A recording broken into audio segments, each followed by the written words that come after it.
J'espère que vous avez enfilé votre plus belle cape, que vous avez sorti vos griffes en adamantium et aiguisé tous vos batarangs, puisque c'est l'heure pour James et son équipe de vous faire découvrir le monde merveilleux du comics dans Comics Discovery.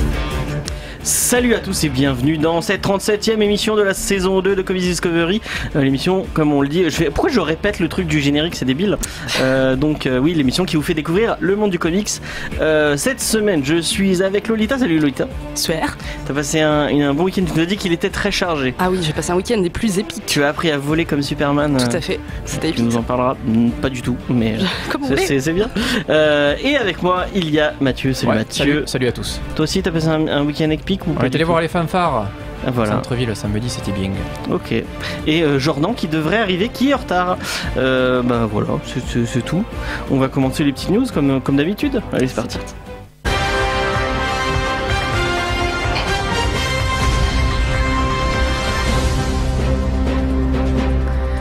Alors, je vais être transparent avec vous, chers amis. Cette semaine, on devait avoir un invité. Et malheureusement, il n'est pas là. Donc, moi, j'avais prévu mes news par rapport à l'invité. Du coup, j'avais pas beaucoup de news. En me disant, ouais, j'aurais 10 minutes d'interview. Du coup, on va meubler, vas-y. On va meubler. Alors, tabouret. Non, c'était nul. Pourquoi ça me fait rire? Allez, on s'en va. Et le pire, c'est que j'ai prévu ma première news est un point trailer. Et les deux personnes qui sont avec moi n'ont pas vu les trailers dont je vais parler. On peut en parler quand même. On peut en parler quand même. Du coup, on commence avec le premier trailer de Spider-Man Into the Spider-Verse. C'était génial. Plus je mate ce trailer, plus c'est le film que j'attends le plus du monde. Mais est-ce que quelqu'un est choqué? Mais on te connaît bien là. Donc on parle du film Spider-Man d'animation avec Miles Morales en tant que Spider-Man. Ah mais je crois que je l'ai vu celui-là. En fait, la surprise. Et ça pète les yeux, sa mère, c'est super beau. Il y a vachement de couleurs pop et tout. Ouais, c'est super beau. Mais il y avait un petit teaser, je crois que t'avais vu. Teaser, je l'avais vu, oui. Est-ce que le petit teaser t'avait donné un tout petit peu envie? Un peu moins que toi quand même, parce que là c'est un peu trop débordant. Oui, non, c'est vrai que l'animation avait l'air très très chiadée. Oh Jordan, viens, rentre, on a commencé l'émission. On a commencé sans toi. Viens nous aider parce qu'on n'a pas vu les trailers. J'espère que tu as vu les trailers de Spider-Man et de Lego 2 The Movie. Oui, tu les as vus, c'est parfait. Du coup, il pose un sac. Voilà, on va pas commenter tout ce qu'il fait. Donc moi le trailer me donne très très envie. On découvre que ce sera pas que un film Miles Morales, mais un film où Spider-Man, vu le titre Into the Spider-Verse, on va découvrir les Spider-Man des univers alternatifs et on découvre un espèce de Peter Parker un peu en mode loser, un peu je sais pas comment le décrire. On dirait pas le Peter Parker habituel. Est-ce que tu as vu ce trailer, Jordan? Est-ce que tu peux nous en parler? Bonjour d'ailleurs. Bonjour. Ça, je m'entends pas. Ah, ça y est. Oui, le trailer de Spider-Verse, je rentre de suite dans le sujet. Non, ça a l'air chouette. Ça a l'air cool. Graphiquement, c'est super. On va inclure quand même donc le Spider-Verse, donc plusieurs personnages avec cette identité de Spider-Man, Spider-Gwen. Qu'est-ce que ça va donner après? Est-ce que c'est canon en fait? Ce que je me pose la question, c'est est-ce que ça va faire partie de l'univers Marvel, l'univers MCU? Non, pas du tout, je pense pas. Mais je sais pas. D'ailleurs, en parlant de ça, j'ai appris cette semaine que toutes les séries, et je crois que Agent of Shield en fait partie, ne vont pas prendre en compte le statu quo de Infinity. Bon, on va pas spoiler les gens Infinity War pour ceux qui n'auraient pas vu, mais il y a un statu quo à la fin de Avengers 3, et les séries vont pas prendre en compte ce statu quo. Mais t'imagines pourquoi? Oui, c'est compréhensible. Mais Agent of Shield, c'est marrant. Je crois que les gens qui s'occupent de Agent of Shield disent on se passe vraiment après, donc on pourra pas prendre en compte le truc. Ça se passe 17 ans après. Et le mec qui a écrit Infinity War, j'en ai rien à foutre des trucs à côté. Je fais mon truc de mon côté. La blonde de Jessica Jones, elle va pas disparaître? Non, merde. Non, on est tous déçus de cette nouvelle aussi. Oui, les séries Marvel, Netflix, non, plus rien à foutre, je pense. Mais est-ce que tu peux me dire un réalisateur qui s'est dit tiens, je vais faire un truc pour Agent of Shield, je vais rajouter quelque chose? Aucun. Non. Mais ils ont eu raison en même temps. À un moment, tu vois, il y a un épisode qui va aller dans cette direction-là, et le mec il est en train de regarder l'épisode tranquille dans son canapé, il dit je dois écrire un scénar pour dire dans 2 ans, je vais pourrir cette idée. Elle me dérange. Tu vois, enfin, il y a vraiment ce truc-là. Ouais, bon en tout cas moi comme je disais Spider-Man ça doit être un des films que j'attends le plus parce que vraiment l'animation est génialissime, le ton du film a l'air très cool, il y a un peu d'humour, on voit Miles Morales qui interagit avec ses parents, c'est pas un personnage que je connais bien au final du coup Miles Morales, est-ce qu'il y avait ce lien, enfin, on voit que son père est flic, que sa mère on n'apprend pas trop ce truc, mais en tout cas le père flic je savais pas, je savais que son oncle était un cambrioleur et j'avais oublié que... Réfléchis. Merci. Moi déjà, je viens juste de me rappeler le trailer quand il se gare devant l'école. Je me rappelle non, que après, je sais qu'il y a beaucoup, on voit beaucoup son environnement justement à Miles Morales pour montrer la différence entre Peter Parker et lui. Ils viennent pas du même quartier, ils viennent pas du même milieu social. Lui c'est vraiment Brooklyn et Spider-Man c'est le Queens. Le Queens. Ouais, c'est plus le Queens pour d'habitude. Le Queens. Il n'y a pas d'immeuble dans le Queens, c'est rien. Bah dans Homecoming il est plus... dans Homecoming, mais en Homecoming ils ont changé le quartier. Oui, bah non c'est le quartier de base de... T'es sûr? Ok, bah je pensais. Jordan, si tu fais en tournant la tête... Ouais, c'est pas très radiophonique. Ils ont pas vu que tu faisais ça. On va passer à un autre trailer, en tout cas moi le film me tente vraiment, j'ai vraiment envie d'en apprendre plus. Et moi j'attends plus ça que Venom par exemple, toujours de chez Sony. Pour n'importe quel film du DCU. Allez, c'est pour toi. C'est gratuit, cadeau. Merci. On va rester dans le DCU et on va parler de Lego Movie 2 où, comme dirait Faye, la pub de 1h30 qu'on va se taper pour Lego et qui va vous donner envie d'acheter plein de sets de Lego, mais on s'en fout parce qu'on est des pigeons et qu'on achètera du Lego. On les achètera quand même. Et en plus il y a Chris Pratt, donc forcément ça donne envie. Il vous est dédicacé à vous le film. Ouais, je pense. Ouais. Bon, en tout cas, Faye and James Production present. Ce serait bien. En tout cas, on part dans un monde un monde post-apo suite à un événement qui s'appelle le jeudi des tacos. Et il y a un espèce d'alien un peu plus évolué qui arrive dans ce monde post-apo et qui enlève une partie des personnages du premier film. Et c'est le personnage de Chris Pratt dont j'ai oublié le nom, qu'on appellera Chris Pratt par souci de mémoire. N'importe quoi. Donc Chris Pratt il va devoir sauver tout ce petit monde. Moi ça me donne très envie parce que j'aime Lego et parce que j'ai aimé le ton du premier. Est-ce que c'est un film que vous avez aimé autour de la table ou pas du tout? J'ai pas vu. Je l'ai pas vu. Je l'ai en Blu-ray. J'adore ce film, il est stupide, mais c'est cool. J'aime bien ce film, je trouvais ça chouette, et puis ça me rappelait quand j'étais enfant et que je me créais plein d'univers avec plein de Lego, et je me suis dit, c'était comme ça dans ma tête, et c'était bien fait, alors que mes Lego étaient vraiment moches. Est-ce que t'avais des vrais Lego au moins? Ah oui, j'avais des vrais Lego. J'avais Star Wars et tout. Tu prends un TIE Fighter et tu le mélanges à un bateau pirate. Voilà, c'était le genre de résultat que je faisais. Tu vois, Et pour les gens qui aiment ça, moi je conseille vraiment une série de documentaires qui est sur Netflix qui s'appelle The Toys Are Made Us. Et il y a eu un épisode. En fait, chaque épisode est sur une franchise particulière. Vous avez eu Transformers, il y avait Star Wars. Il y avait Star Wars dans la première saison. Et là, il y a un épisode sur Lego qui est vraiment très intéressant. On en apprend plein sur la firme finnoise. Et c'est vraiment très cool. Donc moi je vous conseille. C'est les mêmes réalisateurs du coup, Nicolas? Les deux. Je sais pas si c'est le Chris Lord et Phil Miller, je crois. Je sais pas si c'est les mêmes, non. J'ai oublié. C'est pas grave. Et il y a Batman dans le lot, c'est pour ça qu'on en parle, qui a l'air toujours aussi ridicule et toujours aussi fun que dans. Je sais pas si le Lego de Lego Batman et le Lego de Lego The Movie c'est le même personnage ou. Normalement, oui. Hein. C'est le même doubleur, en tout cas, c'est Will Arnett. Donc voilà. Ils font la même musique. Est-ce que tu iras le voir quand même si tu as aimé le. Alors, le premier, je n'étais pas allé le voir au ciné. J'avais attendu que ça sorte en Blu-ray parce que. C'était pas un film non plus à aller voir au ciné. Les films d'animation, souvent, c'est vraiment mieux au cinéma. Moi, j'ai. Enfin. Ça dépend lesquels aussi. Ça dépend le confort que t'as aussi chez toi pour regarder un film. Ouais, je sais. C'était un tout petit écran. L'expérience cinéma, elle sera jamais mieux qu'au cinéma, quoi. Tu as l'immersion que tu l'auras jamais dans un salon ou même avec un projecteur. Pardon.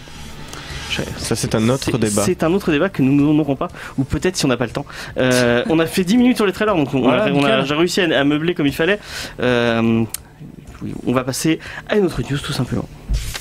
Et on vous en avait parlé plusieurs fois, le label de DC Vertigo va être relaunché. Et donc c'est un label qui était très très connu dans les années 90 pour avoir publié vraiment les meilleurs comics de ces années-là. En indé, oui, quand même, il y a eu une période très très très faste. Est-ce que tu peux citer 2-3 titres qui est vraiment très très fan de ce label? The Sandman, Hellblazer, Fable, DMZ, 100 Bullets, Transmetropolitan, non? Transmetropolitan, chez Vertigo, Hellblazer, je sais pas si je l'ai dit, John Constantine, il y en a Sculpt, il y en a Preacher aussi, non? Preacher, exactement. Il y en a Lucifer, il y a plein, qui ont donné plein de séries télé. C'est facile, vous regardez les belles intégrales chez Urban, et il y a marqué Vertigo sur le côté. C'était à un moment donné où il y avait vraiment un niveau de qualité de narration et même de variété de comics qui était assez extraordinaire. C'était avant Image. Voilà, c'était un petit peu le prototype. Et du coup, c'est Mark Doyle qui s'occupait du groupe Batman avant, qui va devenir l'éditeur en chef de cet imprint, qui va passer de Vertigo à DC Vertigo. Ils ont imposé leur marque en plein pour bien montrer que c'était DC. Et on connaît le pitch des 7 premiers titres de lancement. Je vais essayer de vous les lire, vous voir ce qui vous tentera ou ce qui ne vous tentera pas du tout. On avait annoncé qu'il y aurait des gros noms qui reviendraient du Vertigoverse, et finalement non, c'est que des petits noms que moi je ne connaissais pas du tout, donc je vais vous les citer, mais on sait jamais, peut-être que vous avez lu quelque chose d'eux. Le premier, c'est Border Town de Eric M. Esquivel, qui a fait du Adventure Time, et c'est dessiné par Ramon Villalobos, qui a dessiné America. Je crois que c'est un truc chez Marvel America. Et le pitch, c'est une cassure dans la réalité entraîne l'apparition de monstres issus du folklore mexicain dans la ville de Devil's Fork en Arizona. Sans plus attendre, les locaux se mettent à blâmer les immigrés et contre les tensions et raciales. Oui, excusez-moi, je galère à lire mon pitch. Le programme de Trump, ça fait gaffe. Oui. Alors, le jeune Frank Dominguez et sa bande de marginaux devra découvrir ce qui se passe derrière tout ce bordel. Ça a l'air assez sympa, avec effectivement, ça parle, à mon avis, ça va parler un peu de Trump, un peu de tension raciale, ce genre de choses. Ça pourrait être intéressant. Le ton a l'air un peu décalé, d'après ce que j'ai vu de la preview. Oui, ça a l'air assez funky sur tout ce qui est culture hispanique ou mexicaine, avec pas mal de bestioles issues de leur bestiaire, on va dire. Ouais. Et le peu que j'ai vu, ça avait l'air une espèce de mix de critique sociale et de choses un peu plus détendues là-dessus. Et ça a l'air assez joli. Je connaissais pas du tout le dessinateur, mais le scénariste me dit rien non plus. Mais ça a l'air assez, moi ça me tente bien ce genre de choses. Mais c'est une mythologie qu'on touche pas trop. On l'a vu dans Coco, le film de Disney, et franchement il y a moyen d'avoir des trucs super beaux là-bas. Hellboy. Ouais, Hellboy, il y a beaucoup de Hellboy au Mexique. C'est un pan à part entière. Ouais. Ok, je savais pas, je connaissais pas ce titre. On va passer à... Est-ce que ça vous tente ce petit pitch J'ai déjà vu Coco et Hellboy, donc on verra. D'accord. Bon, j'ai fait le tour. On va passer à Ex-Wives de Ben Blacker, qui est le co-créateur d'un truc qui s'appelle The Thrilling Adventure Hour. Je ne connais pas du tout. Et ce sera dessiné par Mirka Andolfo, qui a fait du Wonder Woman. C'est une confrérie d'hommes qui a décidé de faire un lavage de cerveau à un couvent de sorcières, mais il va pas se passer longtemps avant que les femmes en question se rappellent de leurs capacités. Donc pourquoi pas un truc avec des pouvoirs et de la sorcellerie. Ils cherchent la merde un peu les mecs quand même. J'ai déjà lu Black Magic. C'est chiant toi. Oui, tu vas pas relou, effectivement. Moi je trouve que ça a l'air cool. Ouais, moi aussi ça me pour que les mecs soient peinards pendant la Coupe du Monde. Bravo. On va passer à un autre truc, American Carnage de Brian Hill et Leandro Fernandez, un ancien agent du FBI afro-américain à la peau assez claire pour passer pour un blanc, infiltre un groupe de suprémacistes possiblement responsables de la mort d'un de ses ex-collègues, et ça fait beaucoup penser au film de Spike Lee. C'est ça. C'est la bande-annonce là que j'ai vue il y a peu. Ça. Oui, voilà, c'est le même pitch. Pourquoi pas? C'est un thème intéressant. J'irai voir le film. Et oui. Je dirais que je l'ai vu. Je dirais pas la BD. Mais c'est pas un black du coup. Ah si, c'est un black. Mais si. C'est un black qui se fait passer au téléphone dans le truc, et c'est Adam Driver qui prend sa place. Qui va prendre sa place et faire le personnage public. Oui, effectivement. Ouais. Donc ouais, pourquoi pas. On verra. Après, en comics, à mon avis, il y a moyen d'être plus trash, plus trash, et d'avoir les épaules un peu plus libres pour faire ce que tu veux. Donc pourquoi pas. On passe à un autre truc qui s'appelle Goddess Mode de Zoe Quinn, qui est une développeuse de jeux vidéo, qui sera dessinée par Robbie Rodriguez, qui a fait du Spider-Gwen et qui a fait FDP Federal Bureau of Physics. Je ne connais pas encore une fois. C'est dans un futur proche, toute l'humanité est contrôlée par une IA quasi divine. Cassandra a la lourde tâche de maintenir en place cette IA, et un jour elle va découvrir un monde numérique secret où des jeunes femmes avec des super pouvoirs et des monstres terrifiants on se mène une guerre pour avoir le cheat code qui permettra d'avoir le contrôle de la réalité. Ready Player One. Ready Player One et Facebook. Voilà, peut-être, ouais, pourquoi pas. Ouais, pour moi ça a l'air sympa. Non, ouais, ça a l'air cool. Ça a l'air barré, ouais, à voir. Moi, ça m'intéresse ce genre de truc. Un truc qui pourrait étonner les fans de métal, c'est High Level de Rob Sheridan, qui est l'ancien directeur artistique de Nine Inch Nails, donc qui est un groupe de métal très connu, et qui sera dessiné par Barnaby Bengada, qui a fait du Green Lantern apparemment. Ça te parle Oui, bah j'ai pas tout lu chez Green Lantern. Excusez-moi. Donc les Feelings qui ont fait un numéro en août 76. Non. Tu ne sauras pas. Donc c'est dans un lointain futur, le monde a été détruit et la société humaine a dû être redémarrée à zéro. Une contrebandière dont la tête est mise à prix doit traverser un continent inconnu plein de dangers pour amener un enfant messianique à High Level, une ville mythique dont personne n'est jamais revenu. Mad Max Fury Road. Old Man Logan. Mais c'est bien d'avoir des bonnes, tu vois, c'est tout ça, c'était des bonnes références sur lesquelles s'appuyer. Pourquoi pas, ça peut faire des trucs cool. Oui. On l'a déjà lu. On va voir Non mais il faudra voir ce qu'ils en font eux, mais pour l'instant les scénarios c'est pas un truc qui révolutionne le monde de la BD. De toute façon c'est que des pitchs pour l'instant. Donc, on verra. On passe à Safe Sex de Tina Horn, qui est une journaliste et essayiste qui a bossé sur l'éducation sexuelle et qui est une activiste apparemment. Brigitte Lahaye. Et qui sera dessinée par Mike Dowling, qui a fait Unfollow, je ne connais pas encore une fois. Un thriller dystopique dans lequel les travailleurs du sexe se battent pour les libertés d'aimer dans un monde où le plaisir sexuel est contrôlé et régulé et encadré par le gouvernement. Là, par contre... On dirait le synopsis d'un épisode de Black Mirror, cette histoire. Oui, ça pourrait faire penser à du Black Mirror. Là, j'étais dans la merde, heureusement qu'elle... ouais, je suis en train de chercher aussi. Ouais. Ça, c'est original. Ouais. Au moins, ça, on l'a pas encore vu, ça peut être intéressant. Oui, pourquoi pas. Et le dernier, c'est Second Coming de Mark Russell et de Richard Pace. Dieu renvoie Jésus sur Terre afin qu'il apprenne des leçons du super-héros local Sunman, mais le fils de Dieu va rapidement être horrifié de découvrir de ce qu'on a fait des préceptes bibliques en quelques millénaires et va tenter de corriger ça. Les deux derniers sont des trucs assez originaux. Bah c'est South Park. Je m'attendais tellement pas à ça, quoi. C'est South Park, il a envoyé Jésus, tout ça. Putain de mauvaise foi, c'est abusé. Non mais c'est pas une mauvaise foi, c'est South Park. Il y a même un épisode où on va revoir Jésus à Las Vegas et il arrive, il fait même un spectacle de magie contre David Blake. Ça me dit un truc, ça. Bon, en tout cas, moi, tous ces pitchs me donnent plutôt envie. Il y a le chien qui fait la whack. Ouais, c'est sympa, non tu disais que t'allais tout prendre, toi. Oui, je cherche pas à comprendre. Non, si j'ai regardé quand même un peu de plus près. C'est vrai que dans un premier temps, ils avaient annoncé du gros nom. Pour Fable. Pour l'instant on les a pas forcément. Il y avait la série qui faisait suite à Fable qui a fait que 2 volumes. Pour l'instant ils font l'original, ils reviennent pas sur les trucs. Pourquoi pas, parce qu'effectivement il y a des. Bon, il faut bien sûr laisser sa chance aux autres. Après voilà, les grands noms que ça aurait pu être Jason Aaron, Warren Ellis, même du Alan Moore et compagnie, ou Neil Gaiman. Alan Moore, à mon avis, tu rêves. Oui, non mais voilà, c'est peut-être pas des noms très accessibles à l'heure actuelle. Mais après, pourquoi pas, oui, on va jeter un œil. Bon, c'est toujours bien d'avoir des titres supplémentaires en indé. Après, c'est peut-être dans l'ADN de Vertigo de faire des trucs un peu nouveaux et originaux.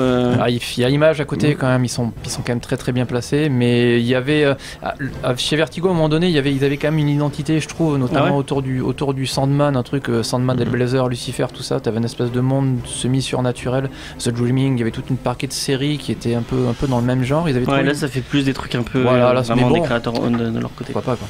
Après, le fait que ce soit des auteurs inconnus, je suis pas sûr qu'avant Vertigo, Neil Gaiman, Garth Ennis, Warren Ellis, c'était des gens ultra bankable. Hein. Non, oui, ils venaient d'arriver d'Angleterre. Après, moi, c'est parce que tu disais oui, c'est des gens qu'on connaît pas finalement, alors qu'ils avaient annoncé des grands noms. Moi, ça me choque pas ça. Au contraire, c'est peut-être pour montrer, voilà la relève. Ouais, on essaye de donner la chance. Je m'attendais quand même à ce qu'il y ait qui rajoute un Grant Morrison ou un truc, un étendard, on va dire. Et après, oui, du 109, bien sûr, parce que tu peux pas non plus. Ça saurait si jamais tu pouvais rabattre comme ça autant de gros auteurs. Ouais, c'est vrai que ça aurait été cool un petit Jason Aaron ou un mais Après, là, je suis en train de réfléchir. Il y a quand même pour les 25 ans du Sandman de Neil Gaiman, il y a quand même une série qui va sortir cette année. Donc, à mon avis, le porte-étendard, il est là. Là, par contre, ça va être les yeux fermés, même si c'est un numéro anniversaire et qu'il y a un brand commercial derrière. Mais du coup, je sais pas si ça va être dans le même imprint, parce qu'il y a, je crois qu'il y a tout un truc autour de Sandman ils veulent faire qui va se faire, et j'ai l'impression que c'est deux labels qui sont côte à côte. Enfin, je sais pas, ça se trouve, je dis de la merde, mais. Il me semble que c'était tout Vertigo. C'est assez solide ce qu'ils font DC, je trouve, en ligne éditoriale ces derniers temps. Avec, ils avaient fait la ligne éditoriale de Gerard Way qui était, j'ai pas lu, mais qui était pas si mal que ça. Young Animals. Ils l'ont annulé malheureusement. Ouais, là c'était annulé, mais au moins ils ont essayé un truc. Là ils vont faire, je sais plus le nom, hélas, ça va falloir m'aider. L'espèce de ligne éditoriale avec des titres Batman, Superman et compagnie, mais complètement hors continuité. Le Black Label. Voilà, l'espèce de Black Label. Il y a une nouvelle ligne aussi qui marche pas très bien, The New Age of Super Hero, où ils ont voulu faire des trucs un poil différents. C'est pas trop le bazar, c'est plutôt bien ce qu'ils font, tu peux plus ou moins t'y retrouver. Il y a des trucs un peu plus ado, plus teenager aussi. Ouais, ils arrivent à cibler. Donc c'est assez. Moi je jetterai un œil très très très curieux. C'est assez. C'est vrai que Marvel ils font pas trop ça, c'est pas trop dans un gros bordel chez Marvel. Ouais, c'est plus. Voilà. Effectivement. Du coup, oui, moi je suis client de tout ça. Ok, bah moi aussi ça me tente plutôt bien. J'espère que ce sera, à mon avis, ça sera vite racheté par ça va être Urban du coup. Si c'est d'ici, ça va rester chez Urban a priori. On verra. Et puis Mark Doyle, lui, l'éditeur, effectivement, c'est quand même un grand nom chez DC. Il a fait la Bat Family pendant super longtemps. C'est lui qui a édité notamment le run de Snyder et Capullo. C'est quand même un gars qui a la bouteille. Bon, on va en parler justement. Ah bon? C'est un peu le thème de l'émission. Mais on va rester quand même sur Batman et sur le truc bordélique. Et je pense que c'est la news qui va pas faire plaisir à beaucoup de monde, puisqu'on ne se débarrasse pas du Joker Leto comme ça. Puisque après les annonces du film autour du Joker, produit par Martin Scorsese et réalisé par Todd Phillips avec Joaquin Phoenix dans le rôle, moi je pensais qu'on aurait complètement oublié l'idée de faire un film autour de Jared Leto en Joker. Je trouve encore que c'est une bonne idée. Et non, pas du tout, c'est toujours dans les. Apparemment, ils sont en train de chercher une scénariste vraiment très activement. Il va y avoir vraiment. Ça part bien déjà. Il va vraiment y avoir un film Joker avec qui va lancer. Donc, vous aurez le Joker, après vous avez Border Prey et Suicide Squad 2. Oui, il y a vraiment quelqu'un qui va faire Suicide Squad 2. J'espère que David Ayer s'est cassé très très loin. Enfin bon après on parle du film Gambit aussi, dans le genre j'envoie des annonces et ça se fait jamais. Donc bon, là, tu peux envoyer du lourd sur des annonces et puis finalement ils changent. Ils sont à la rue Warner en ce moment, il va falloir qu'ils se réorganisent bien. Ouais, mais ça fait un moment qu'ils en parlent de ce truc autour de Jared Leto et de. Mais oui, c'est vrai qu'il y a curieusement de la hype autour de ce film. Enfin, moi je connais. Il y a des gens qui aiment cet acteur dans. Enfin moi j'aime bien cet acteur mais pas dans ce personnage quoi. Si vous êtes ces gens, contactez-nous. Appelez-nous. Ouais. Bon après sans vouloir, j'ai pas aimé non plus, mais sans vouloir tirer sur l'ambulance, Suicide Squad on le sait, il a été monté à la hache. Non mais même 95% de ces scènes sont sans doute même la director cut elle est ignoble. J'ai pas osé. Elle est encore pire la director cut. Oh merde. Oui les scènes, t'as des scènes de rajouter de Killer Croc qui pètent. Ouais, super quoi. C'est génial. C'est ce qui manquait au film. Toutes les critiques étaient d'accord là-dessus. Mais du coup, on voulait plus de Killer Croc. Du coup, surtout qui pète. Je comprends mieux beaucoup l'intrigue du film. Non, ça y est. Pourquoi ils l'ont pas mis? Donc ouais. Genre, est-ce que ça vu la tête que tu tires à mon avis? Pas du tout. Alors, tu connais mon avis sur tout cet univers cinématographique. Je pense peut-être qu'ils vont Suicide Squad à côté, s'il te plaît. Il y a vraiment. Mais pas que Suicide Squad. Superman. Et Justice League. Arrête de tous les mettre. Mais là je pense qu'on va peut-être avoir la perle, le petit truc au milieu de tout ça qui arrive à briller encore plus de médiocrité que les autres, parce que Jared Leto c'est un super acteur. Mais c'est un super acteur Jared Leto. Dans Dallas Buyers Club il est génial. Enfin il y a plein de films où il est génial. Il y a Josh Trank qui est content parce que vu que ses 4 fantastiques a fait un four total et tout le monde se fout de sa gueule, là il se dit putain les gars ça se trouve on va foutre la paix. Il y a le truc de de Fatalis qui vient d'être mis en pause apparemment, le truc qui devait être fait par le mec de Légion. Qui était lancé, qui était lancé enfin il était pas en tournage mais il était en pré-prod et apparemment il est en pause. Ils l'ont annoncé quand? Il y a 3 semaines, il est déjà en pause. Non, ils l'ont annoncé ça fait bien 4-5 mois qu'ils l'ont annoncé. Tu vois à quel point ça passe inaperçu. C'est beau. J'en avais parlé moi dans l'émission. Et vous aviez dit que ça vous tentait que le personnage. Oui, ça pouvait être sympa. Le personnage est sympa. En plus avec Noah, c'est quoi? C'est Noah. Yannick. Non, pas du tout. Noah, le mec qui fait Légion. Oui, je cherche. Oui, bah non, pas du tout. C'est pas grave. On l'appellera le mec qui fait Légion. Voilà. Ça lui va très bien. C'est con, il est bon en plus. Ouais. C'est le petit. Donc non, c'est mis en pause malheureusement. Voilà, on a fait un peu le tour de mes news. On fait un petit coucou à l'invité qui n'a pas pu venir et qui est resté bloqué. Coucou. Peut-être que ouais. Du coup la semaine prochaine. Et on va passer à la pause musicale, une pause musicale qui va faire plaisir à Faye puisque elle est de tout son corps les Beastie Boys et c'est une chanson des Beastie Boys. Super. Fumier.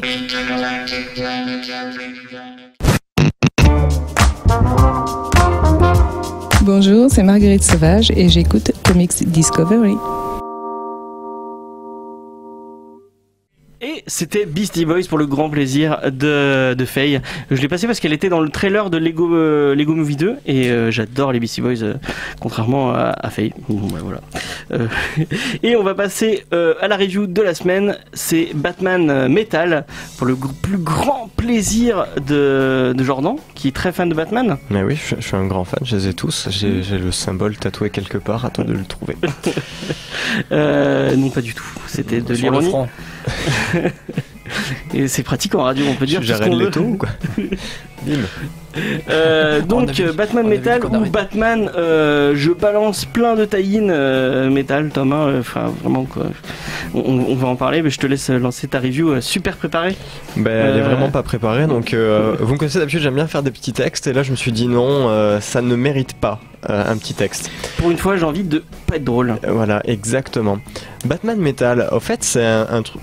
Pour ceux qui n'ont pas suivi et qui n'ont pas internet, c'est un événement qui est annoncé depuis 1 an à peu près. Ouais, ils l'ont bien lancé. Ils l'ont bien lancé. Et qui est préparé depuis des années et des années. Exactement, c'est ce qui nous explique que c'était quelque chose qui était prévu depuis le tout premier Batman. Vous allez voir, tout a un lien. En effet. Celui de Bill Finger et je sais plus qui. Et vu que l'équipe était Scott Snyder et Greg Capullo qui avait fait un grand run, encore une fois très connu, ils nous l'avaient vendu, survendu, plein vendu et revendu. En fait, James, t'es au bout de ta vie. C'était non mais moi, franchement, je lui laisse finir sa Roman nous avait prévenu, parce qu'il avait lu en avance. Moi je me rappelle ses dires ici sur cette émission, il avait dit c'est de là. Merde. Par exemple. En fait, moi c'est le problème déjà, c'est le début, c'est l'annonce. Le problème de l'annonce, c'est que pour moi, on m'a vendu un blockbuster de la bande dessinée. Réellement, c'était le truc, t'avais l'impression que tout le monde devait l'acheter. D'ailleurs, apparemment, les ventes sont plus que correctes, ça cartonne un petit peu. Ça cartonne toujours Batman, non? Ouais, mais celui-là, plus. Ah ouais? Mais en fait, il y a plein de gens qui doivent pas être contents. Mais non, c'est pas ça, c'est que les gens ils l'ont pas dans les périodiques. Ah, il y est pas dans les. Ah non. T'as pas les périodiques. T'as la série régulière dans. Oui, mais c'est pas la série régulière. Non, c'est une hors-série, c'est une mini-série. C'est une mini-série. C'est à côté, ok. Donc il faudrait que ça soit des hors-séries comme le Badge. Le Badge, c'est sur une série c'est un événement à part. C'est un événement à part. Donc Batman Metal, on va y raconter l'histoire de Batman. Batman, cet ami chauve-souris que je vous présenterai pas parce qu'on le voit partout, même sur des gobelets à McDo. Et même dans les films Lego, on va voir qu'il est un petit peu parano, il fait des cauchemars, Batman. Batman, au lieu d'aller voir un psy, il va chercher à savoir l'explication de ses cauchemars à travers une prophétie. Comme tous les gens normaux, de toute façon, avec une psychologie normale. Ouais, c'est exactement. Moi, il y a peu de temps, j'ai rêvé que je me noyais, je suis allé choper Aquaman, je l'ai défoncé là. Et cette prophétie annoncerait que un être maléfique viendrait et que 4 métaux viendraient rentrer en contact avec un personnage. Alors, une porte. Voilà, pour ouvrir une porte. La porte, évidemment, ça va être Batman, l'investigateur. Et là, premier défaut de la BD, on va trouver 4 trucs en métal quelque part dans la BD et faire le lien. Donc, dans la cour des hiboux, à un moment, il croise une petite statue. Cette statue est dans un métal particulier. On n'en avait jamais entendu parler, mais ça marche. Et au bout d'un moment, on avance dans cette histoire-là et Batman... Et le truc de One aussi. Ouais, non mais attends, parce que heureusement ils les ont résumés à la fin pour nous dire non mais je vous assure, vous l'avez déjà vu dans la BD. Alors, j'y retourne, les covers elles sont jolies. Tac, on a donc les ça, covers. On a le moment où, attention spoiler, Batman meurt à un moment. Donc ça, dans le year, dans le Comment déjà ce run de Snyder et Capullo aussi? C'est toujours. C'est après La Cœur des hiboux, c'est l'an 0. Non, c'est pas l'an 0. C'est l'an 0. C'est l'an 0. C'est juste après, donc c'est le Prométhonium, le Prométhium qu'on croise à un moment dans la bande dessinée, et l'autre métal, je sais même plus comment il s'appelle. Le Metal N, c'est le métal qui a depuis le début sur Hawkman. En fait, c'est le Batman le métal qui donnerait les pouvoirs aux gens. Voilà, c'est comme ça qu'on nous l'explique, hein, c'est un truc qu'on a dans le sang, et si on l'a dans le sang, on est potentiellement un mec à pouvoir. Ah non, mais c'est pas ça dont je parle moi. Et tous les mecs là, en fait, Batman, lui, il est obstiné, et on lui dit que c'est pas une bonne idée d'aller chercher ces métaux, et il y va quand même parce que il fait mais moi je peux l'affronter. Ouais, c'est ça, en fait, il s'en bat les couilles, et tout le monde lui dit mais ne fais pas ça, il y a une prophétie, c'est dangereux. Et il fait non, mais je vais le faire, vous allez voir que je vais y arriver. C'est marrant, ça revient souvent dans l'histoire de Batman, ce genre de truc. Ouais, il a 2-3 quand même soucis. Il a des petits soucis. Rigidité psychologique. Et à ce moment-là, Batman, gros défaut du titre, parce que ça s'appelle Batman Metal, Batman disparaît. Donc à partir de ce moment-là, je me suis déjà posé la première question, c'est est-ce que c'est vraiment du Batman? Non. Non. Alors, je vais faire un petit tour de table, Mathieu. J'ai pas tout lu. Moi j'aurais appelé ça Justice League. Et surtout la fin, quoi. La fin. Justice League, Titan, Suicide Squad. J'aurais appelé ça juste Metal. En fait, parce que le Batman Metal va disparaître et on va arriver à avoir. Le Batman il est en tout petit pour. Le Batman est en tout petit sur le titre. Après, c'est il vrai. est quand même important parce que c'est lui qui fait sa petite enquête. Oui, et qu'on va voir plein de Batman différents débarquer avec le Batman qui rigole, une espèce de sadomasochiste Joker Batman qui donne des cartes à des gens. Qui donne des cartes, apparemment. C'est comme pour Bouygues Télécom, vous avez des cartes de forfait qu'on donne à des méchants. Et après, ça leur donne des pouvoirs. Ça leur donne des pouvoirs, mais c'est des pouvoirs tellement nuls qu'ils se font quand même défoncer la tronche parce qu'au final, on s'aperçoit qu'ils savent pas servir des cartes. C'est pas qu'ils se fassent défoncer par les je sais que je viens, mais par les Teen Titans, même pas par les Teen Titans, parce qu'ils sont restés bloqués. C'est juste Robin et Green Arrow. Mais oui, mais Robin, il est très fort. Oui, il y a Robin, il est très fort, et Green Arrow, c'est un petit peu le Batman du pauvre. Et tous les fans de Green Arrow enverront on donnera dans la description l'adresse de Jordan. C'est le fan de Green Arrow, faut dire. Le fan de Green Arrow. C'est Gilles, hein, le fan de. Non mais c'est un peu dommage parce que c'est pas super. Enfin, ça reste beau, mais en fait. C'est peut-être ça le pire. C'est que j'ai passé un bon moment. C'est pas beau. J'ai pas passé un mauvais moment. C'était beau. Ah non, c'est pas beau. Ah si. Ça dépend des moments. Il y a des moments où c'est très moche, et des moments où c'est. Ça m'a pas piqué l'œil comme Batman All Stars par exemple, où là ça m'a vraiment brûlé les rétines. Là, il y a pas vraiment d'endroit où je me suis dit ça ils auraient pas dû. Oui. Tu vois, après, moi j'aime vraiment pas. Il y a du Romita Junior dedans et j'aime. Moi, Romita Junior. 4 pages sur 240. Non, il fait plusieurs gichous. Non, franchement, dans le lot, il fait 4 pages sur 240. Voilà. On va compter les pages. Non, on va pas compter les pages, mais il en fait pas mal. Moi, ce qui m'a posé problème, Vas-y, on peut. De toute façon, moi, ce qui m'a vraiment posé problème, c'est que moi, j'allais l'ouvrir le truc en disant ouais, trop bien, je vais enfin me remettre parce que ça fait un moment que j'ai pas relu du Batman, je suis en retard sur mes kiosques de au moins 6 mois, et je me suis dit je vais relire du Batman de Greg Capullo et de Snyder. Je suis vraiment content parce que j'aime beaucoup Greg Capullo et Snyder, et j'ouvre le truc et je me tape 80 pages de prélude et de trucs dont on s'en branle. Enfin, non, là si tu les as pas, les pages de prélude, tu meurs. Je comprends pas grand chose. Ouais, mais moi j'étais là en train de je m'en fous, j'ai envie de voir Batman qui casse des bouches et ce genre de trucs. Enfin, j'ai envie de voir du Greg Capullo et je me tape du Romita Junior. En gros, c'est pas que tu trouves ça mauvais, c'est que c'est pas ce que t'attendais. Ouais, je m'attendais pas à ça. Et franchement, on est dans un tome.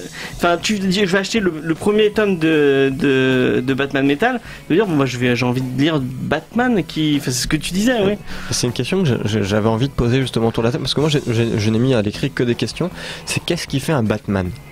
Qu'est-ce qui fait aujourd'hui que tu aimes Batman? La série télé ou le Killing Joke, à la limite tu peux le considérer comme un Batman, ou le Dark Knight, etc. Parce que moi c'est pas cette part-là que j'aime. J'aime pas Batman dans Justice League. Parce que c'est pas le Batman que j'aime, le Batman enquêteur, le Batman un peu sérieux. Je trouve que même Marini, c'est Batman dans Gotham quoi, en fait, qui est intéressant. C'est ça, même Marini qui a fait un Batman, on va dire blockbuster, il y a peu là, c'est l'auteur français qui a eu le droit. Oui, franco-italien si tu veux, mais c'est un auteur français, il a fait Les Aigles de Rome, Scorpion. Ce mec-là, il a peut-être mieux compris l'essence de Batman que ce truc-là.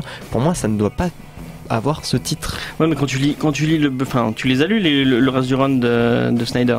Ça reste c'est du Batman, c'est ce qui fait Batman. Quand tu lis La Cour des Hiboux, quand tu lis même Zero Year. La Cour des Hiboux, il y a un minimum d'enquête, il y a un minimum sur le personnage. Mais c'est Batman dans Gotham qui enquête, qui. Là, il va autour du monde, il nous montre des trucs en mode Clark. Je t'avais demandé une pièce secrète dans ta forteresse de solitude et j'y ai caché quelque chose. Et il faut que j'y accède maintenant sans que tu poses de questions. Superman, il dit déjà quand tu vois la taille du truc, tu te dis comment il l'a amené tout seul sans que Superman le voit. Non, mais c'est Batman. Tu vois. Superman, il lui dit je suis pas allé le voir. Oui, c'est ça. Et, pas aller le voir, et Superman, il est super sympa. Ça. Le mec, il voit à travers tout. Mais ces 17 pièces-là, je la regarderai jamais. Bah, il s'est dit, peut-être c'est sa pièce de porn, on n'a pas envie de voir ce qui se passe. Quand tu peux tout voir, tu peux te dire, ouais, bon, il y a un carré dans ma truc, je vais arrêter de regarder. Il l'a fait en plomb. Il a fait une pièce en plomb. Je crois qu'il y avait un poster de Batman nu devant. Du coup, à chaque fois, il détournait le regard. Jusqu'à ce qu'ils disent mais finalement. Ouais. Mais c'est vrai que déjà on voit peu Batman. Et sinon le coup de la clé sur le soleil, ça passe. Ouais, tranquille. Ça tranquille. C'est Batman, il avait un bat hélicoptère, un bat drone. Non mais c'est ça. Oui, mais alors ça, par rapport à ça... Le mec, il arrive... parce que la porte, ok, mais la clé sur le soleil, mon gars... Alors, dès le début, le mec, il a une armure, il est en train de traverser tranquillement dans la lave pour sauver des gens, et il fait « Oh, bah ça passe !» Ouais, c'est Batman. Il peut tout faire. Il avait une dans le soleil. Préparation time, tout ça. C'est Batman. À la limite, t'envoies Superman, t'envoies n'importe quel super-héros y aller. C'est Batman. Faut se rappeler que son seul pouvoir, c'est d'être riche. C'est le mec qui peut donner... Il a le préparation time, il peut tout casser faire. La bouche de Darkseid en cliquant des doigts. Qu'il a fait dans Batman et Robin, donc avec des super armures. Là après, faut pas se dire oui bon ouais, il peut tout faire. Moi du coup là ça me pose pas. Moi ce qui pose problème, c'est vraiment qu'on voit peu Batman, qu'on voit pas en train d'enquêter, on voit juste dans des endroits random. Mais moi c'est vraiment le prélude qui m'a gêné parce que après quand ils arrivent sur Gotham mais après c'est plus du Batman, mais ça reste tout le délire avec Robin, avec Green Arrow, avec les Suicide Squad. Ouais, ça reste sympathique. J'ai passé un bon moment à lire. J'ai passé un bon moment, mais c'est pas du Batman. J'ai pas lu un Batman. Oui, c'est pas du Batman. C'est là, c'est pour ça que j'ai employé le terme de blockbuster. C'est, tu vois, on s'attendait tous à un truc révolutionnaire et finalement on est tous déçus parce qu'il y avait cette espèce de hype. Bon, après moi j'étais un peu comme Dewey dans Malcolm, hein. Je m'attendais à rien, mais je suis quand même déçu. Voilà, je voulais la placer. Cette phrase sort vraiment trop souvent dans cette émission. On l'a dit beaucoup, on va le censurer. Là, c'est... Enfin... De toute façon, moi j'ai jamais été blockbuster. Moi j'attends les petits films. De toute façon, t'es pas mainstream, tu lis pas de Batman. Regarde, j'attends les petits films d'auteur. J'attends White Knight en fin d'année en français. Voilà. Mais c'est du blockbuster aussi. C'est pas du blockbuster. C'est un label à part. Ouais, déjà. Avec un auteur tout seul qui fait avec un auteur tout seul, Sean Murphy, qui a jamais vraiment fait de trucs trop mainstream. Il a fait Joe et l'enfant intérieur. Il a fait du Batman. Ouais, mais il a fait Punk Rock Jesus. Oui. Tu peux pas le comparer à John Romita Jr. qui a jamais rien fait de sa vie, par exemple. Oui, oui. Même si lui il fait que du dessin. Ouais. Voilà, c'est... Non, Burke. Ouais, c'est du gros event à la Marvel en fait. Ah non, c'est ça. C'est largement meilleur que Marvel. Oui, non, mais je veux dire, si tu dois le comparer à quelque chose, tu vas pas le comparer à... Moi, je le comparais à un event Marvel. Ça m'a fait penser en le lisant. Je le comparais à Secret Invasion, qui était un event qui date d'une dizaine d'années. Alors c'était à ce moment-là on apprenait que dans l'univers Marvel avait été infiltré par les Skrulls, qui est une race extraterrestre au nom imprononçable et qui est métamorphe, donc qui peut se transformer en ce qu'elle veut. Et qui est ouvert normalement. Et voilà, logiquement ils sont verts avec une espèce d'aubergine un peu comme Thanos là sur le menton. Et heureusement pour eux ils peuvent se transformer en autre chose parce que c'est quand même assez dégueulasse. Et pour le coup c'est très beau. Hein. Ils avaient infiltré toute la communauté des super-héros notamment et l'auteur c'était Bendis je crois. Je sais plus qui c'est. Il avait été beaucoup décrié ce crossover parce qu'il y avait beaucoup de retcon qu'on appelle. Alors les retcon c'est quand tu vas utiliser des événements qui ont existé dans les comics et tu vas leur donner en gros une signification particulière où tu vas rajouter quelque chose qui va permettre effectivement de voir un plus grand schéma. Alors moi je m'attendais pas à du Batman, je m'attendais à un gros crossover chez DC Comics, du coup je m'attendais à voir tous les personnages. Pour le coup ça m'a pas déçu. Par contre comme on disait un peu en off, il faut quand même un bac+8 pour comprendre ce qui se passe. Ouais, il faut être thésard en DC pour connaître tous les personnages. Moi il y avait des personnages dont après qui s'intéresse à Mister Terrific. Alors après, moi je vais dire un truc, James, lorsque je me suis mis à Green Lantern, j'ai envie de lire du Green Lantern. Voilà, c'est un truc cosmique avec des mecs qui ont des anneaux qui sautent sur la gueule avec des gonzesses violettes, il y a des nains bleus, il y a des mecs jaunes, des rouges, il y a plein de couleurs. Ça me plaisait. Voilà, ça me plaisait beaucoup. Les Power Rangers. Ouais, génial. Et donc j'ai commencé à lire parce qu'il fallait que je rentre à un moment donné. J'ai rien compris pendant 6 mois, rien. Alors je sais pas qui étaient les mecs en jaune, en bleu, en vert, qui étaient tous ces corps, je comprenais rien. Oui, non, mais je comprends bien. Moi aussi, c'est pour le coup. Je suis allé sur Wikipédia de temps en temps et j'ai lu d'accord, il se passe ça, d'accord, il se passe ça. Et au bout d'un moment, j'ai fini par avoir une idée plus générale. Et non seulement j'ai commencé à apprécier vraiment cet univers, et du coup je me suis dit putain, lui il vient de la Sinestro War, je vais acheter le TPB, je l'ai lu, je me suis régalé. J'ai commencé à Blackest Night, voilà, qui était un crossover DC où je comprenais rien du tout, mais ça pétait de partout, c'était rigolo. Et donc là, tout ça pour dire que effectivement, c'est imbitable si jamais tu as pas envie de faire un effort parce que c'est quand même assez pointu. Par contre, si jamais tu as envie un peu de... C'est très ambitieux, comme faut reconnaître quand même que ça repart aux origines de l'univers DC. Moi, j'ai trouvé qu'il utilisait des choses de la mythologie de Batman qui étaient pas forcément cons. Même des trucs de l'univers d'ici, le Metal N, c'était pas con de rajouter ça. Oui, pourquoi pas, le Metal N est connu depuis des années chez Hawkman et Hawkgirl, le Dionysium et l'autre métal de la cour et des hiboux, c'est très...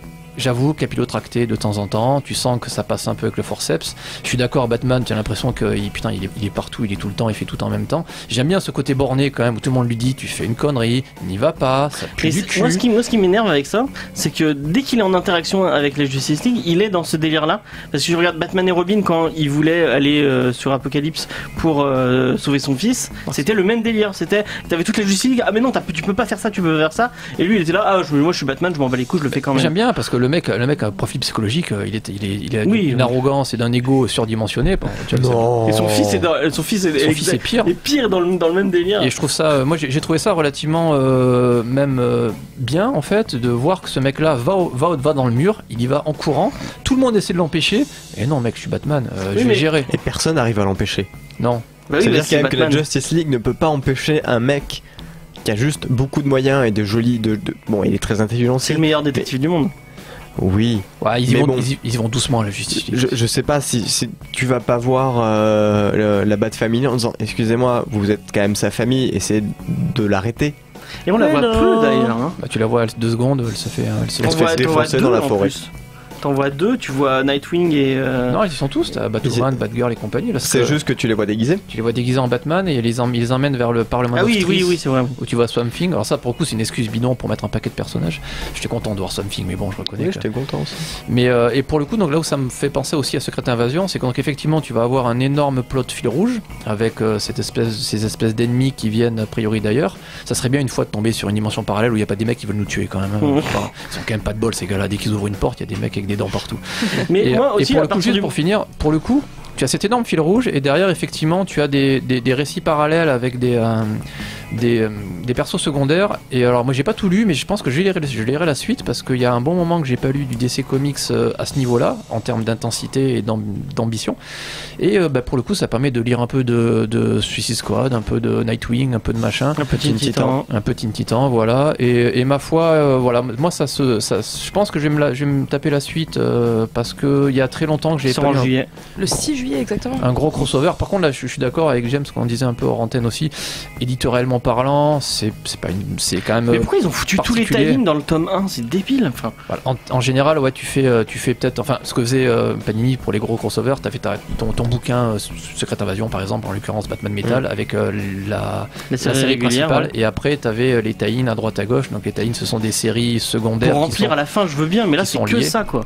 Bon, après éditorialement parlant, ça tient la route, tu en vends plus. Ouais, niveau de l'histoire, ça reste quand même très cohérent. Ça se suit pour l'instant. Ça se suit. Moi, c'est pas ce qui me dérange le plus. Après, la série, moi, je pense que je la continuerai de la lire parce que c'est en 3 tomes. Mais ça apparemment, il y a un cliffhanger de folie aussi à la fin de ce premier tome. Est-ce que ça parle à quelqu'un? On n'y est pas arrivé. Attends, oui, c'est quoi déjà? Je sais plus. Moi aussi, je suis arrivé à la fin. Moi, j'ai lu en entier, mais je me souviens plus. Je l'ai lu en entier, mais. Et un truc aussi, à partir du moment où tu vois tous les Batman donc de l'univers noir. Enfin, moi j'avais qu'une chose, j'avais envie qu'une chose, c'est de voir les Batman. Je m'en battais les couilles de voir se battre avec Freeze, Poison Ivy et. Il faut du temps là. Oui, effectivement, il fallait qu'ils posent leur truc, mais enfin les tie-ins de fin sont pas si mauvais. C'est assez divertissant dans l'ensemble. Ça change graphiquement aussi de temps en temps, donc... Ouais, mais j'avais pas envie de lire ça. Après, moi, ce que je reproche au crossover Marvel, les derniers que j'ai lus, c'est que j'ai l'impression que c'est presque du one-shot. C'est-à-dire que tu vas arriver à une situation où ça va péter, au bout de 8 épisodes, ça a fini de péter, et tu vas retrouver quasiment un statu quo juste après. Là, effectivement, bon, ça pioche encore une fois dans la mythologie DC Comics, c'est plutôt sympa, ça fait un univers globalement cohérent. Et il prend un peu son temps, ouais, effectivement. J'ai beaucoup aimé le fait que, par contre, les bad guys, ou du moins ce qui va se passer, ça arrive pas au bout de 2 pages. Pour le coup, c'est long. Oui, 80 pages. Tu sais grosso modo ce qui va se passer, mais moi à la fin, je dis putain, ils vont arriver. Mais le suspense est vraiment présent. Et pour le coup, ça s'est plutôt bien monté. Encore une fois, je citais hors antenne Fear Itself chez Marvel, qui est un crossover formidable où la fille de Red Skull arrive avec des marteaux, on sait pas pourquoi, on sait pas comment, c'est la page numéro 2. Il se fout sur la gueule pendant 8 pages, 10e page, je sais plus qui meurt, 11e page, il revient, 12e page, fin du crossover, statu quo exactement identique qu'avant, aucun intérêt, merci, au revoir. Là, je sais qu'il y a quelques conséquences par la suite dans l'univers DC, mais j'ai l'impression que dans le niveau des crossovers, on peut comparer ça au blockbuster cinématographique, c'est globalement pas trop mal écrit, même si tu sens que Snyder 2-3 fois il ramouille pour mettre son... C'est vraiment pas le meilleur event de DC. Moi je trouve que Forever Evil ou même Flashpoint ou enfin sont vraiment mieux. Forever Evil est vraiment bien si vous avez envie de... Ah là du coup c'est quand même une grosse sortie pour cette année. Il y a encore 2 tomes qui vont sortir, donc un en juillet, le 6, un autre en automne. Fun fact aussi, il y a Urban qui va avoir un stand au Hellfest, notamment pour la sortie de ce Batman Metal, donc c'est quand même un gros truc. Alors qu'il n'y a pas trop de lien avec il n'y a pas de métal du tout. Non, mais il y a plein de trucs au Hellfest qui n'ont pas de lien entre eux, c'est-à-dire que bon, il y a déjà eu un partenariat avec Blizzard, il y a déjà eu des stands World of Warcraft, qu'est-ce qu'on s'en fout au Hellfest. Pourquoi pas. Voilà. Après, t'as envie de jouer vidéo entre 2 concerts. Non mais c'est ça, mais non, tu n'as pas le temps. Tu es à l'apéro, tu es à ta tente en train de te bourrer la gueule. Dans 2 concerts. Chacun. Mais toi qui a vraiment pas, t'as pas lu de mainstream Batman, et ouais, c'est pas donc trop, pour moi toi. c'était un peu chaud parce que voilà, comme je te disais tout à l'heure, je pense que si vous écoutez l'émission et que vous commencez les comics, ne commencez vraiment pas par ce tome parce que c'est trop compliqué, c'est trop dur, ça nécessite d'avoir énormément de références. D'ailleurs, elles sont marquées, il y a des petites bulles où c'est noté. T'as lu juste l'avant-propos et les 2 pages qu'il y a tout à la fin du tome où il t'explique justement. J'ai lu les avant-propos mais pas les pages à la fin. À la fin, t'as des trucs qui t'expliquent justement les cases, les machins, l'espèce de gros appareil jaune là. T'as les références, tu sais, dans des petites bulles à chaque fois quand ils te disent un truc, t'as les petites références. Après, les références sont pas utiles, c'est juste pour dire, il y avait un lien. Oui, voilà, mais t'as pas besoin de l'avoir lu pour comprendre ce qui se passe devant toi. Après, c'est toujours mieux de le lire. Après, l'éditorial de Urban est souvent très, enfin, moi je l'ai pas lu, mais l'éditorial de Urban est vraiment souvent très bien foutu. Les mecs qui s'occupent de ça savent la plupart du temps de quoi ils parlent. Ouais, ils ont aidé les dents quand même, parce qu'effectivement, ils aident. Après, j'ai trouvé que perso, c'était vraiment un comics qui avait énormément d'action. C'est-à-dire que genre, il y a beaucoup de cliffhangers, ça se lit assez vite parce qu'il y a tout qui s'enchaîne super vite. Genre, oui, c'est le mainstream. Et genre, t'as des petits passages, t'as un cliffhanger, tu t'attends à une suite, et en fait, ça t'enchaîne sur un autre passage qui est tout aussi épique. Après, c'est pas forcément le pire comics ever. Moi, je pense que non, pas du tout. Non, ça peut être sympa. C'est une grosse sortie en VO. Apparemment, ça fait un carton. En VF aussi. Mais du coup, on va voir ça. Là, ça fait qu'un mois pour le moment. Crois-moi. Mais les critiques sont vraiment pas bonnes. Moi, j'entends vraiment beaucoup de gens qui disent que c'est pas génial. Ouais, mais les gens le suivent quand même. C'est pas la pire série. Mais franchement, je préfère continuer Batman Metal que continuer Deathstroke. Ah bah oui, c'est à comparer. Ah bah oui, non mais si tu compares dans le truc Rebirth aujourd'hui, de tout ce que j'ai lu en Rebirth pour l'instant, Batman Metal, déjà le fait de savoir que c'est en 3 tomes, ça m'aide, mais je vais le finir. Green Arrow, je le relirai sûrement jamais. Le Deathstroke, je le relirai sûrement jamais. Le Green Arrow, il est pas mal. Le Batman All Stars, j'ai arrêté. Je me suis arrêté après le tome 1. Tu vois, enfin, la plupart des séries que je suis aujourd'hui de Rebirth m'ont pas convaincu. Ça, c'est un truc, si vous écoutez l'émission depuis le début de l'année, vous l'entendez souvent de ma bouche. Mais de toute façon, t'aimes pas t'es plus indé, t'es pas du tout. Bah, j'en ai lu. Moi, la cour des hiboux, tout le run de Snyder, je l'ai chez moi. Le Killing Joke, je l'ai aussi. Enfin, après, j'en ai du Batman. J'ai du Batman, j'ai même Marvel Noir, j'ai du Marvel, j'ai plein de trucs chez moi.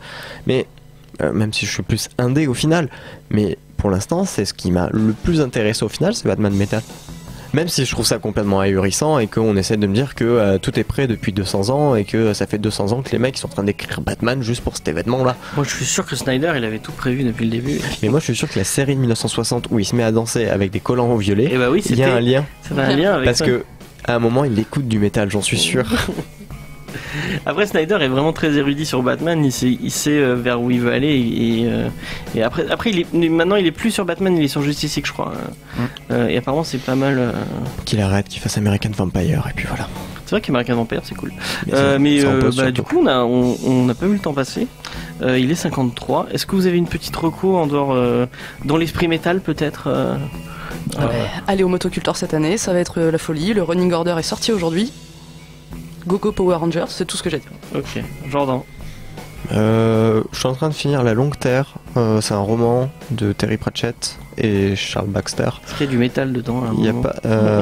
Non, justement, il y a un truc sur le métal. Bravo, merci, tu me fais rebondir dessus, parce qu'au fait, on va apprendre qu'il y a des univers parallèles, des terres parallèles, et quand on voyage de terre en terre, le seul truc qu'on ne peut pas transporter avec soi, c'est du fer. Dans le bilan, toutes les technologies, etc. sont pas forcément apportées, et on va suivre un mec qui va devoir traverser tous ces mondes, où on va suivre des colonies, des choses comme ça, et comment l'homme se recrée dans cette société-là. Il y a une espèce de truc derrière. Mais oui, il y a un rapport avec le métal. Ok, Mathieu. Moi j'ai du Warren Ellis qui écoute du métal. Bon, je sais rien en fait, mais il fallait que j'enchaîne à un moment donné. C'est sorti chez iComics, je crois, ce mois dernier, la trilogie du héros qu'il avait écrit. Super God. Ouais, Super God, Black Summer et No Hero avec Rosé Rip au dessin, entre autres. Et là pour le coup c'est métal dans le sens où c'est quand même très trash, donc c'est des thématiques de super-héros, d'humains avancés, de vigilantes et même de dieux et de différents dieux. C'est barré parce que c'est du Warren Ellis. Alors c'est quelque chose qui m'avait mis une petite claque quand je l'avais lu il y a quelques années, et dans cette espèce de style un peu étude, on va dire, du super-héros ou du super-vigilant, un truc comme ça, c'est quasiment même un truc que je mettrais à côté de Watchmen ou un truc comme ça, parce que ça transcende un peu le genre. C'est peut-être moins fouillis et moins génial, on va dire, que Watchmen, mais ça a des thématiques intéressantes. C'est à la fois violent et à la fois socialement et pas inintéressant. C'est un gros pavé, il y a 3 volumes, je crois que c'est 25 ou 30 euros peut-être. Ouais, c'est pas cher. C'est pas super cher. Si un jour je suis pas feignant, j'écrirai une critique pour le site, parce que j'ai lu il y a pas longtemps. Et voilà, si vous aimez la trashouille et les dessins de Rip qui sont extraordinaires, parce que le mec fourmille de détails dans tous les sens, tu passes 1 heure à regarder une page, il y a forcément des choses que t'as pas vues. Comics super-héros violents, intelligents globalement, j'aime bien. Et en plus, ce qu'on disait la semaine dernière sur Ike et Giant, c'est que iComics souvent font des beaux objets. Oui, là, c'est pas cher. Ouais. Et pas cher. Ouais. C'est vrai, l'objet. Et on reparlera peut-être de iComics la semaine prochaine, puisqu'on va peut-être faire Lock and Key. Oui. J'ai eu peur. Tu croyais que t'allais parler de quoi? Je sais pas, d'autres choses. Je me suis dit non, les Tortues Ninja, est-ce qu'on va partir là-dessus? Non, on l'a pas fait les Tortues Ninja, mais on va peut-être faire Lock and Key. Moi, j'ai pas de reco parce que j'y ai pas pensé, et voilà. Allez voir Solo, il est pas si mal que ça. C'est vrai qu'il est cool, Solo. Allez voir Moutafoukaz, il est pas ouf, mais juste pour le soutien. C'est ça. Et puis en plus, le cinéma d'animation, encore une fois, vraiment au cinéma, c'est vraiment génial. Limite, acheter une place, y allez pas, si vous voulez pas y aller, mais moi c'est ce que j'ai fait avec Jurassic World 2 hier. Ah, faudrait que j'y aille un jour. Je suis pas allé. Merci, bravo. Je crois que c'est la 3e fois que j'annule ma place pour ne pas y aller, mais il faudrait que j'y aille un jour parce que j'aime beaucoup Chris Pratt, même si tout le monde dit que c'est pas génial, et j'aime beaucoup les dinosaures. Bon, on va vous laisser sur ça. Du coup, on avait invité aujourd'hui quelqu'un pour peut-être potentiellement rejoindre l'équipe. Du coup, je me permets pour rebondir sur ça et se dire que si vous êtes sur Montpellier, que vous avez envie de discuter comics avec nous, et la porte est grande ouverte. Vous pouvez nous envoyer un mail à ou même de Lille, si vous aimez faire la route tous les jours. Tous les lundis, si vous avez envie de faire 500 km, c'est déductible des impôts. Parler, pas du tout. C'est Jordan qui rembourse totalement. Non plus. Donc si vous avez envie de venir discuter comics avec nous, ou même si vous avez envie de découvrir le monde du comics et que pourquoi pas, avec l'émission vous pourrez lire des comics cool. Et venez discuter avec nous autour d'une table et d'un micro. Vous pouvez nous rejoindre sur le site internet. Vous avez une page contact avec un formulaire de contact à remplir, c'est tout simple. Sinon par mail à comicsdiscovery@gmail.com. Vous pouvez nous retrouver sur tous les réseaux sociaux, Facebook, Instagram, Twitter, et même Discord, puisqu'on a ouvert un serveur Discord il n'y a pas très longtemps. Je mettrai tous les liens dans la description. On se retrouve la semaine prochaine pour Lock and Key, et on finit avec un morceau choisi par Arnaud à la technique. D'ailleurs, merci Arnaud à la technique. Et du métal, il a choisi un morceau de métal dont j'ai oublié le titre car je n'ai pas du tout de mémoire. Voilà, on va finir sur ça. À la semaine prochaine. Allez, bye bye.